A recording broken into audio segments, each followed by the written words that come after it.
เนาะภาพบรรยากาศตอนเช้าๆอยู่ทางบ้านน้องน้ำเพิ่นพี่น้องเนาะก็จะเป็นเวลาที่เพิ่นสิได้เวลาย่อยกเสาอีกเสาโทพี่น้องเนาะอากาศเช้าๆนี่เด้อพี่น้องเนาะก่อนอื่นขอโทษขออภัยหลายๆเด้อพี่น้องเนาะเสียงอาจสิยังแบบสลืมสลือเนี่ยหน่อยพี่น้องเนาะเพราะว่า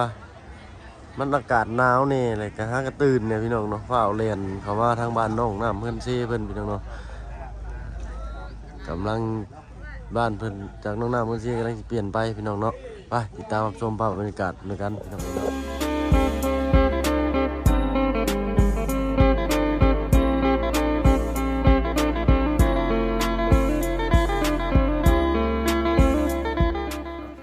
ตอนนี้อากาศทักทายสบายดีไปพี่น้องเบิดสุขุทุกคนเนาะมื้อนี้ผมพอกับเบาเพิ่งเคยหลายคือเก่าพี่น้องเนาะอยู่ทางบ้านน้องน้ำเพิ่นพี่น้องเนาะคนเต็ม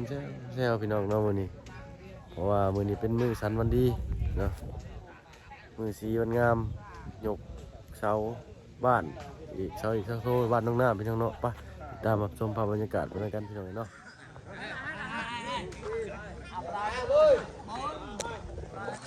กดไลค์ให้เนาะซิปผมไอ้เศร้า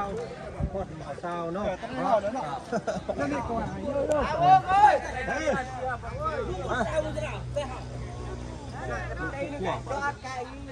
มาเท่าไหร่เอามาเอาคนบาทนี่เนาะโอ้ยโอ้ได้แน่นึงลูกเนาะเดียวเลยท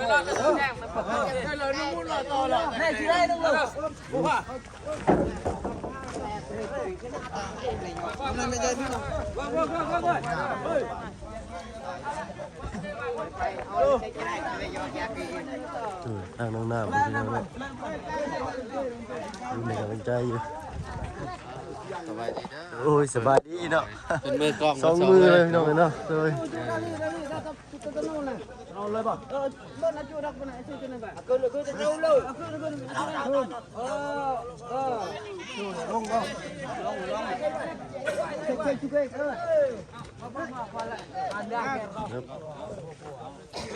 ตายเฮ้ย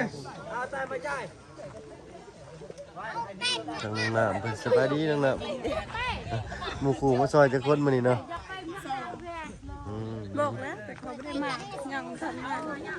ยันเขาพี่เลยหนาวบ่มันนี่หนาวบ่หนาวเลยได้ดีใจบ่เห็นภาพได้มั้ยดีใจลายพี่น้องเจ้าของบ้านเพิ่นนี่เนาะสบายดีทั้งน้องน้ำเด้อเนาะตื่นเด้จักโมงข่อยเล่นมาน้ำก้นเกือบทันกินเนาะโทรตามสนั่นอยู่พี่น้องเลยเนาะเอาเนาะจะคนก่อนเจ้านับอยู่บ่หลายเนาะวัดบ้านแต่เบิ่งเนาะเย้2 4 6 8 10 2 4 6 8 9 2 4 6 8 ต่อจ่ายเลยครับเนาะบริรวมเมฆัวแต่เมฆัวนั้น38 40 42 44พอดีก็50คืออะไรถือว่าไม่ได้หน่อยเนาะงานนี่มีเงินมีนั่นกันไปต่อยกันเนาะบ้านเนาะ40ปลายเพื่อได้ทำประตูทั้งนั้นเอาที่ทั้งนี้มาดิเจ้ามันอยู่ให้กินขาก็ได้น้องนายยันมันเรียกคุณนี่เนาะถึงตรงนี้พี่น้องคนเห็ดแค่ไหนนี่เป็นคน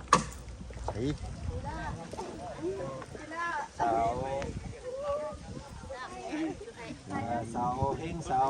มาซอยเนาะสบายดีสาวเฮงสบายดีซื้อเด็กนั่นกับบัวถือเนาะน้องน้ำกับบัวเด็กกับบัวถือบัวได้กินแล้วซิ่งจ้อยเจ้าเนาะเสียดายเนาะเสียดายเด้ บนบานเพิ่นไว้ตั้งแต่เมื่อวานนี่พี่น้องว่าทำถือเลขสิซื้ออันลาบซีนมาเลี้ยงชาวบ้านบ่แล้วจ้อยบาทนี่ บ่ถือซ้ บ่ถือชับเนาะซุยไปนิดนึงผมผู้ใหญ่ด้วยผู้นี่เนี่ย ำลูกปากเพิ่นลูกปากเพิ่น เรียกว่าสาวหลานน้อยไปมาพี่ ไปเนาะเบิ่งคนตอกใจกันตุ้ยๆอยู่พี่น้องเนาะ เด้ออยู่ประมาณนี้ เลย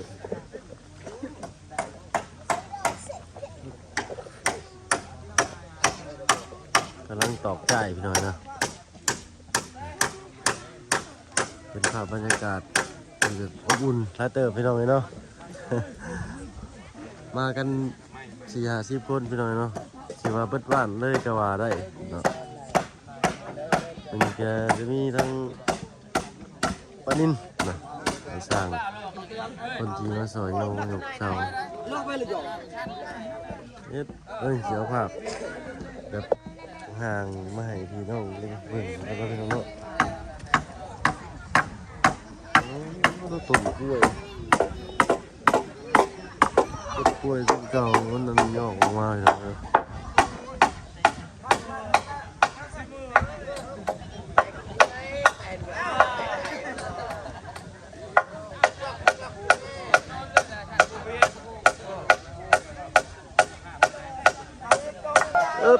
เอาวันนี้พี่น้องเอ้ย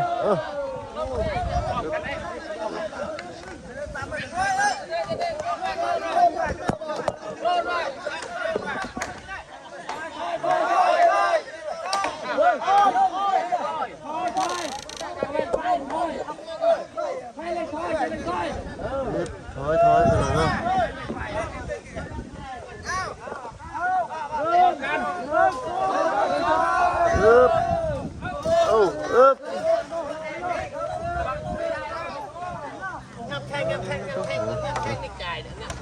งัดใส่จ่ายแล้วพี่น้องเนาะ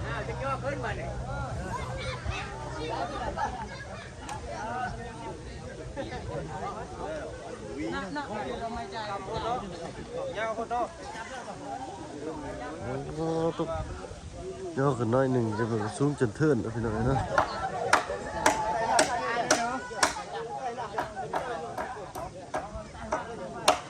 เธอย่อขึ้นหัวเสาอีกวันพี่น้องเนาะสูงจนเทินว่าคือยังคักบานเนาะ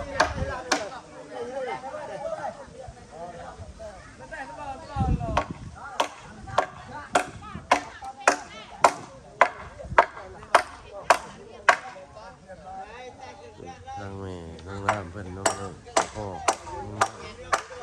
นี่เป็นวัยรุ่นเนาะประมาณ45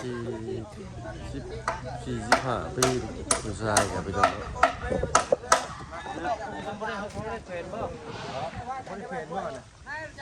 บ่ได้หอยบ่ได้ผูกบ่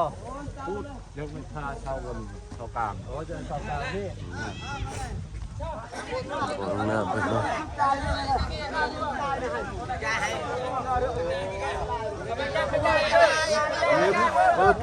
นึบ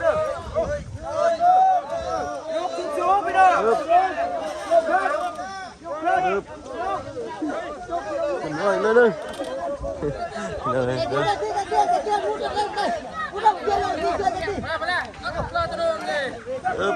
ขึ้นไม่น้อยเนาะครับ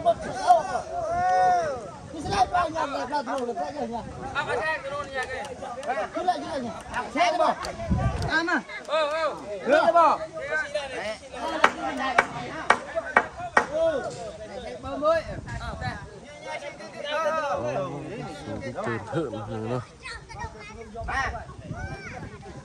จากพื้นดินอยู่ที่เมตร7พอดีเนาะวัน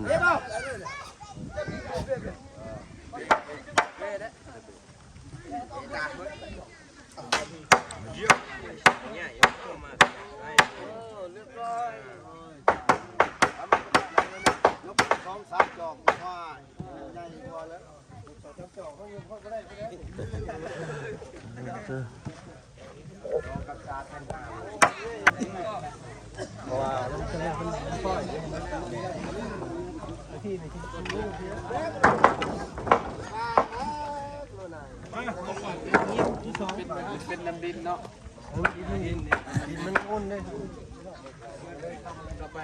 ลายเต็มเลยเนาะ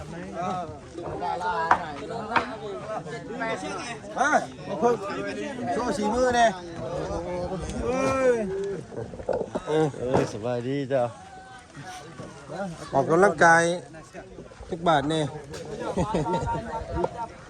เด้อปึ๊บ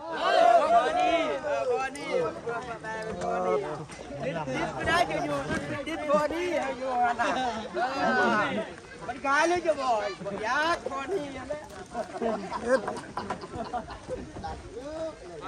เจาะตะกี้เลยไก่คุณตะกี้เลยเจาะตะเต็ดหรอกเช็คไป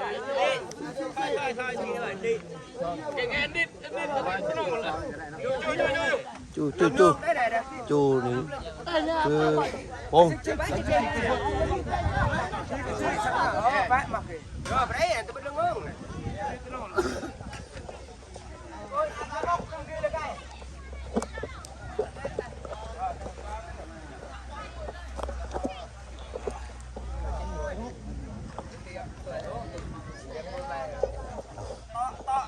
ทายพี่น้องทักทายสบายดีเนาะพี่น้องสุขุสุคนวันนี้ไปอยู่มาย่อเพื่อนของน้องน้ำเพิ่นเด้อมื้อนี้พี่น้องนี่ทางประตูเพิ่นทางนี้เนาะ lại về chợ ăn chợ giặt rau nữa là nó riêng này nữa chợ giặt này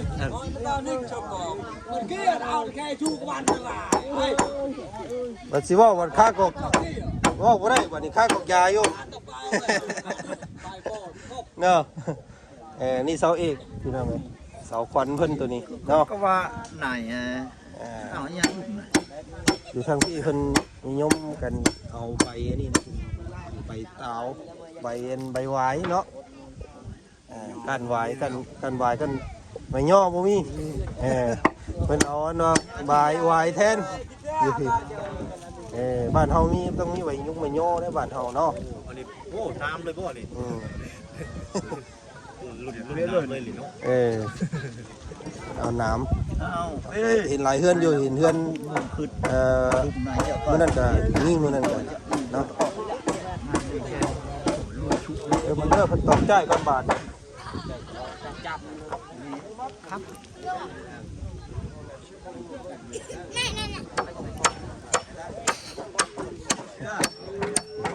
จุ่มอยู่ทางนี้เนาะจุ่ม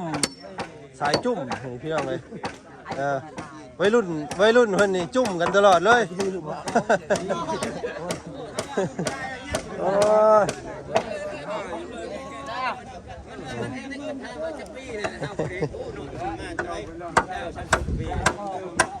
ทาง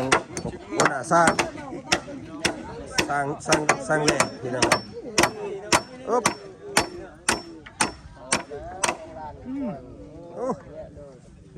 นี่บ่ขนาดสร้างเท่ๆยังพลาด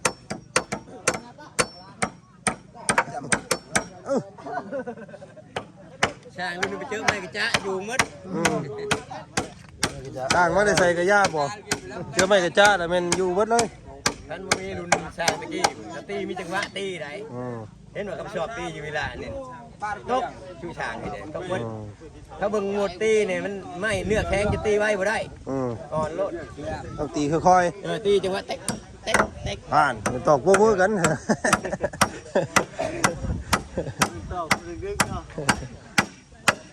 อึ๊บ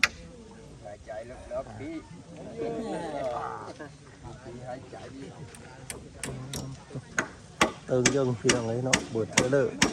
สูงงามเลยเฮือนหลังนี้เด้อได้แบบ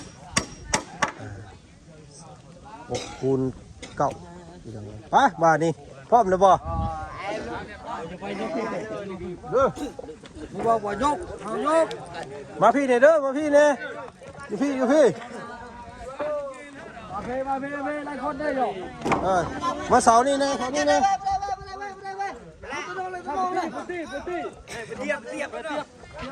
เปียกตีเอา ฮึบงับแทงใหญ่งับแทงมันออกให้ร่างเดียวจะตัวชองับนี่ให้ เอ็ด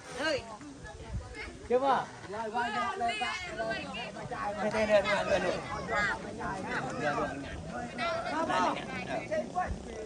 เบนเอาไปเจ้าเบนข้าวเจ้าหน้าเลยเลย ปึ๊บ ลวดจบลวดจบได้หนึ่งลวด ปึ๊บ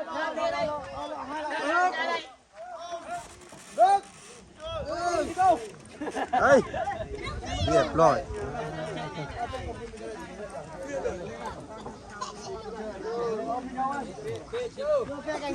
คน50 กว่าคนพี่น้องน้องมามื้อนี้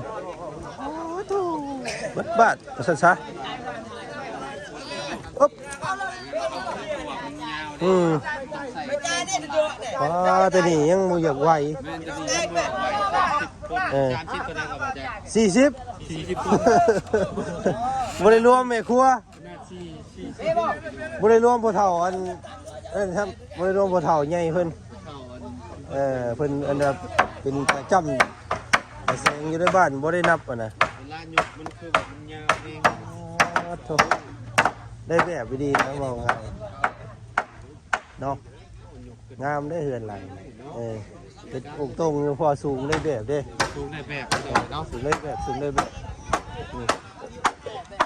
แล้วก็เสาก็ใหญ่นะเสาก็ใหญ่แล้วก็อันนี้ก็ใหญ่มันก็เลยเฮ็ดให้แบบว่าเข้ากันนะพี่น้อง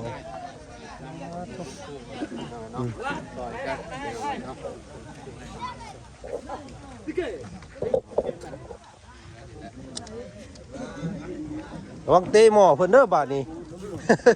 เตะหม้อแล้วล้มเพิ่นโว้ยพี่น้องเอ้ย ได้ทานมั้ยทานมั้ยทานสิมั้ยจับ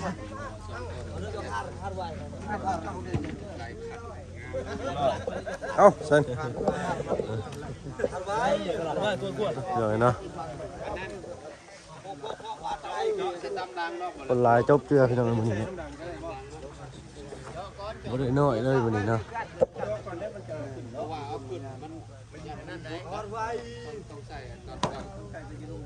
เบิ่งพี่น้องครับด้านครับให้เช้าหนึ่งเลยเนาะ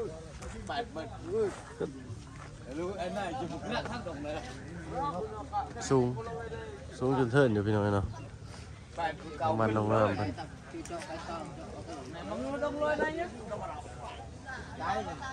เจืองามเจือพี่น้องเนาะดีใจนำเนาะตั้งตู้กันว่าให้กำลังใจหลักอะไรพี่น้องเอ้ยไปติดตามรับชมกันอีกจังหน่อยหนึ่งเด้อพี่น้องเด้อเนาะวันนี้เป็นภาพบรรยากาศสันวันดีมือสีวันศุกร์งอเสา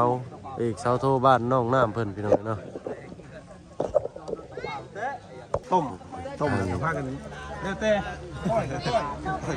สุนุ่มเนาะหม้อยังไงเนี่ยว่าต้มหมูใส่เป็นอะไรต้มหมูเป็นโตเลยบ่จ้าเนี่ยโตว่าอะไรก็ดูเดือดนี่เหรอเว้ยใส่ยังเห็นอยู่อ๋อมันจะหั่นอยู่เนาะก็เดี๋ยวเป็นโตเลยโดยพัดเสียบตาพี่น้องเนาะนี่ลองอันหนึ่งถึงเต้ก็ทำไปเจาะเนาะ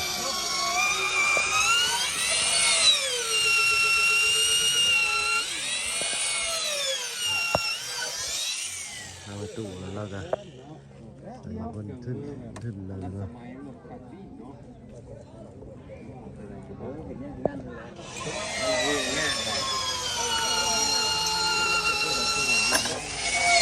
ใส่มากกว่าทานนี่แหละพี่น้องเนาะมัน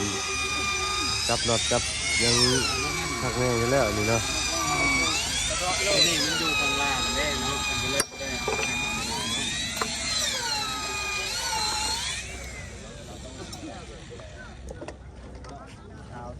จับน็อตอย่างดีพี่น้องเนาะแต่ละมุมแต่ละขอต่อมันจะจับน็อตเปิดเนาะ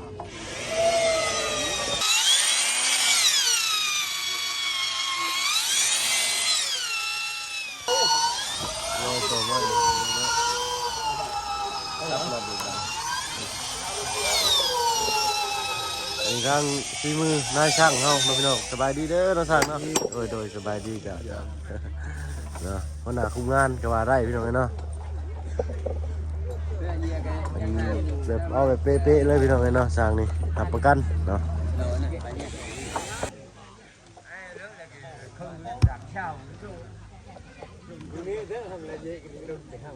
นะว่าใส่เพื่อวางบ่ให้ไม่ติดกับพื้นน่าจะได้ย่อง่ายพี่น้องเนาะ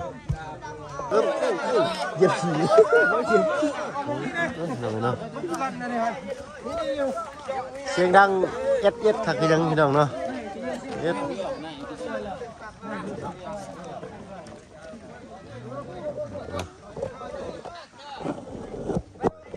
ปากมุมสูงพี่น้องเสียงดังอย่างนี้พี่น้องเนาะว่าได้ยินได้บอกโอ้โหเนาะ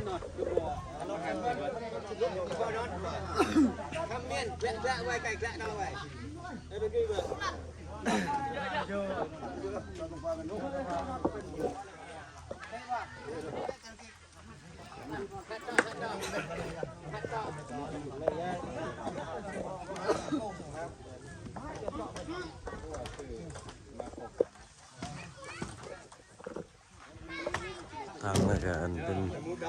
ทางผู้หญิงเป็นเตรียมพุงอาหารเนาะเพิ่นสิชุมนุมกันอยู่พุ่นพี่น้องเนาะเพราะว่ามาเพิ่นก็บ่อยากให้เข้าใกล้เนาะอย่ามันผิดพลาดจังขึ้นมาเลยเป็นผู้หญิงมันสิล้มสิหยังกันนะพี่น้องเนาะเนาะ Ana tu pun kan kau. Dia yang dia lain. Dia yang dia lain. นี่คือเรื่องตอกใจพี่น้องเนาะไม่ครับเนาะ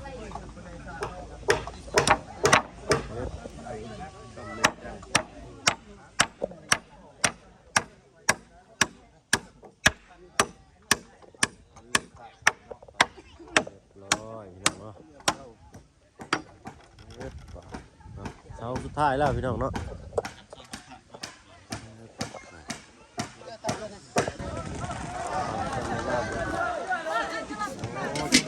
สบายดีเด้อเนาะน้องน้ำหนาวไว้แล้วนี่ หนาว อันนั้นก็อาหงเนาะเพิ่นกำลังสิพากันตำเฮ็ดอาหารเรียกว่ากับข้าวให้พี่น้องที่มายอยกเพื่อนสดช่วยเนาะพี่น้องว้าพี่น้องทางนั้นก็ปึ้งปังบาดเรียบร้อยปึ้งปังเง่งขึ้นแล้วพี่น้องเอ้ย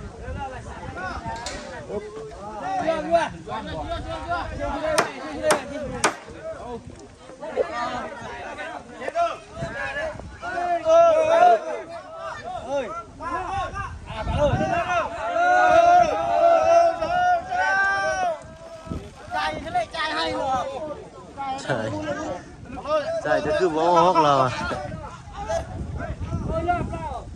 เดี๋ยวไปกะสิมาไล่ระดับน้ำใหม่พี่น้องเนาะเพิ่นก็บ่ได้ว่าสิค่ำขึ้นเลยกันแล้วน้องๆเพิ่นสิเอาขึ้นเช้าแล้วเพิ่นก็สิมาไล่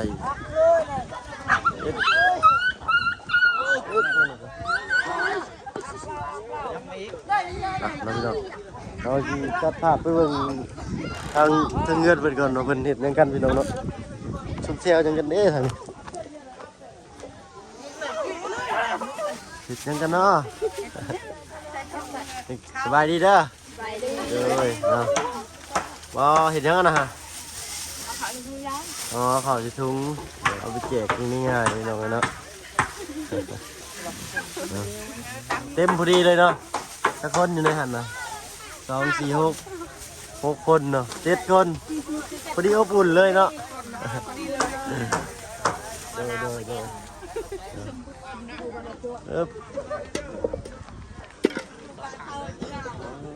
เนาะ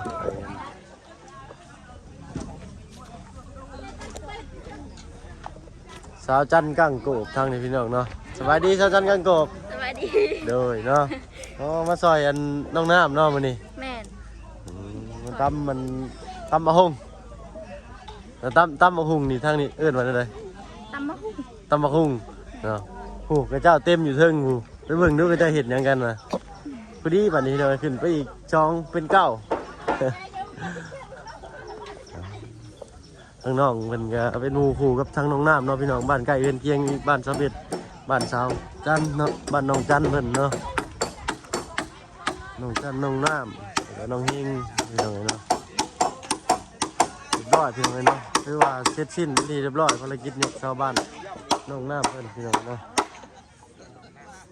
ยังแต่อันย่อเข่าย่อน้ำเพิ่นมีมาชดช่วยพี่น้องเนาะวันนี้เป็นเสียอยู่ถึงเรียบร้อยเนาะยกบุญบ้านหลังนี้เต็มพอดีเลยพี่น้องเนาะเสียอยู่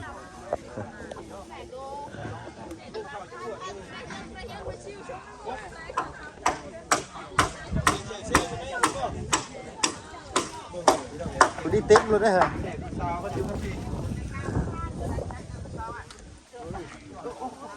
สบายดีเด้อ ก่อนฟังกันเห็นยังคือ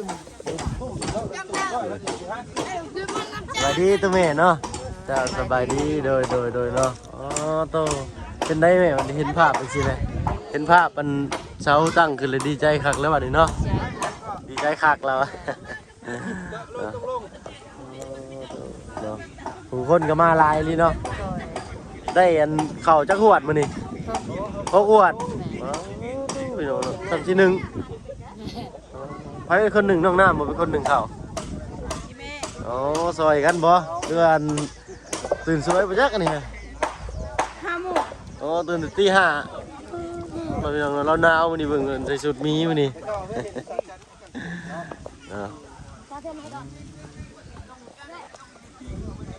เป็นได้ล่ะเห็นภาพเสามันตั้งขึ้นมาแล้วบัดดีใจแล้วเราเป็นข่อยก็ดีใจกันเนาะแต่ข่อยเห็นกันยังดีใจแทนเจ้าเลยภาพแบบนี้ก็สิเป็นความทรงจำที่ดีอีกภาพหนึ่งพี่น้องเนาะ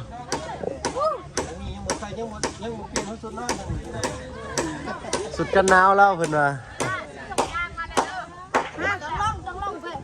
เนี่ยได้รับ ยืนอยู่พี่ในไข่หุบกันยิ้มได้ยิ้ม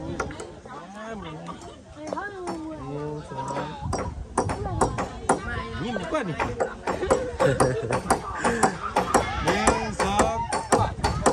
โอเคได้แล้ว